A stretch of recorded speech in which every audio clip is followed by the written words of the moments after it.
Team India gets a reality check down under by the Aussies, and as we pass the halfway mark of the EPL season, how does the points table look?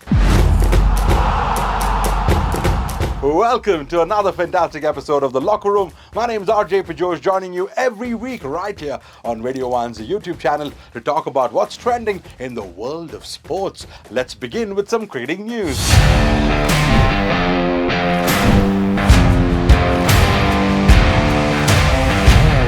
Well, a decade of dominance by Team India comes to an end as Australia defeat India in under 3 days to claim the coveted Border Gavaskar Trophy. You know, when this 5-match series started at Perth, Team India defeated the Aussies in the first Test match by a mammoth 295 runs, and everybody got excited, right? But unfortunately, that was the only victory of this series. In the second Test match, the Aussies bounced back. They beat India by 10 wickets. In the third Test match, it was all even Stevens as both the teams settled for a draw. And again, in the fourth Test match, the Aussies dominated, handing Team India a defeat by 184 runs. And finally, at the recently concluded fifth match that happened at Sydney, well, guess what? The match wrapped up in under 3 days as Aussies won the third shortest Test match at Sydney in terms of the balls bowled. That was only just 1,141 deliveries. Can you believe it?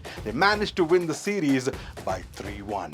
Unfortunately, with the series loss, Team India is out of contention of making it to the WTC finals.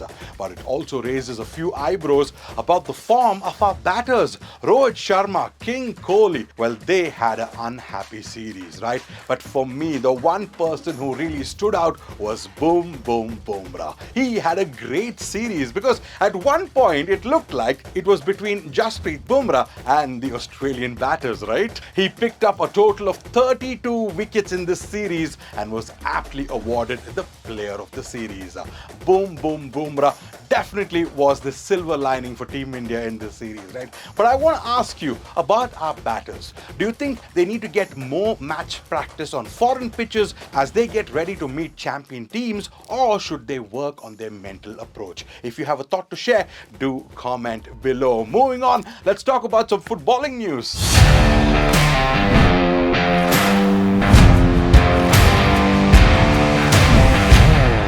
EPL action for you. Well, as we cross the halfway mark of the English Premier League, there are some big matches that happened over the weekend, right? The one big match that I was really waiting for was between Liverpool and Manchester United. And man, what a match it turned out to be. It was just keeping you on the edge of the seats, right? It was a match that happened at Anfield, and initially, guess what? Manchester United took the lead, Martinez scoring in the 52nd minute. But Cody Gakpo for Liverpool equalized soon, and Salah converted a penalty in the 70th minute to give Liverpool the lead. But the drama was not done. In the 80th minute, Diallo sends an equalizer into the net, and Manchester City end this match by 2-2. Crucial points indeed, right? And total drama. I absolutely loved it.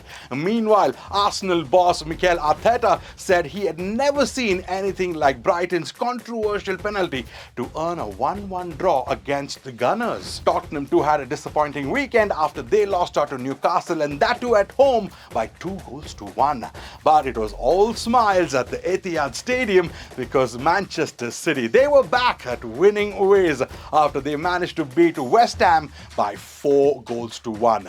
Haaland, well, he scored 2 goals, and Pep Guardiola could not hide his smile. They get those 3 crucial points, right? And talking about points, let's take a look at the points table. Liverpool sitting on top with 46 points after 19 matches. Arsenal with 40 points occupy the second spot. Nottingham Forest, what a season they've had, right? They've got 37 points. They occupy the third spot. Chelsea, on the other hand, with 36 points, occupy the fourth spot. But I want to ask you, can Man City bounce back, or is it too late, or will it be a battle between Liverpool and Arsenal this time around? If you have a thought to share, comment below. My name is Pijosh. Thanks so very much for keeping me company. If you love the video, do share it with your sporting buddies, and I will catch you next week.